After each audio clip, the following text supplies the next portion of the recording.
to Reed's Read, Spider-Man Crawl Space Edition. I'm your host, Ryan Reed, creator and webmaster of The Uncanny Comic Book Reader. Please check us out over at The Uncanny Comic Book Reader at Blogspot. Well, issue 3 of Superior Spider-Man is now out, so let's get right to the review, shall we?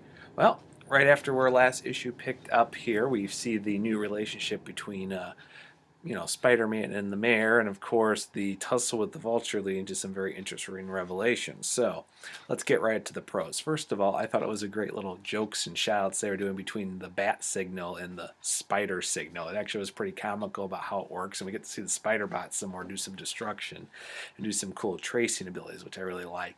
I also like the fact the Vulture actually was used to a very dark moment here. I especially love the memories between Dr. Octopus and the Vulture back during the first encounter when they were first bringing up the Sinister Six, what they really wanted, what Toomes really wanted. Because, I mean, that's one thing a lot of people didn't know about him. I mean, he was this old man who was broken and bitter, and he decided to become a jewel thief. He was looking for the big score, which he could finally, retire on and be, give up and be done with his life. But never worked that way all the years and everything else.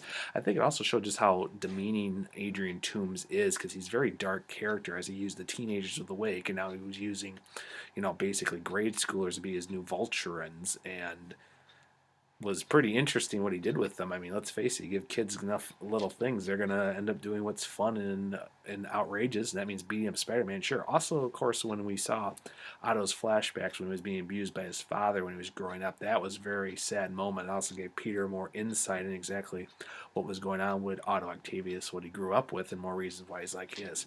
But that kind of leads right into the cons of this issue. First of all, I'm going to go into here with the Vulturans. They were very interesting being little kids, but the fact that Toomes was paying them off through pizza and arcade tokens and a few other things.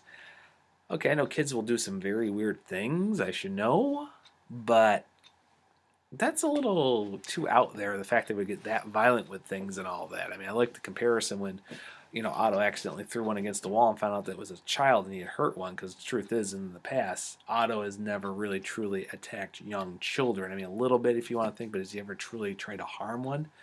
No, not really. And yes, you can take in the whole master planner, rule the world, knock off half the population, but there's a difference between creating an act and intentionally harming someone. So, I mean, it's a fine line, but it's one of the little things about what happened with that. Also with Carly, come on, we get it. She's figured it out. Peter's not who he's supposed to be. It's a little not right, and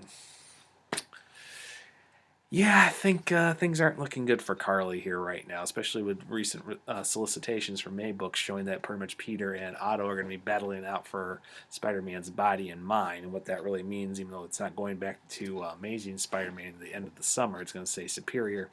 It kind of brings up some interesting thoughts on how that's going to work.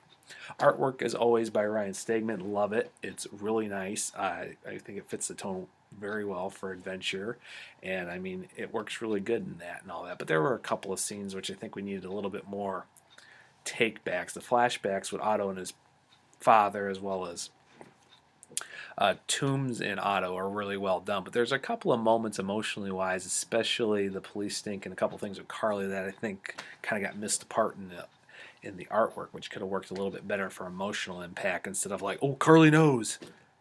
Yeah, still didn't work, but we'll go to that. So I'm going to give this issue actually a 2.5 out of 5 webs here and everything. It was a nice little conclusion to the first opening story arc, and we're going to move into the next story arc with Massacre and everything, but it could have gone a little better. I think the Vulture was the highest quote, as well as the cool things that, Otto does with the Spider-Man suit with the goggles and his new emblem and the spider box, which I really like, but I think we kind of need to kick off going to the next story arc here before anything. But still enjoyable in the book, so I will give it that. In the meantime, I will see everybody later. Have a wonderful, wonderful Valentine's weekend.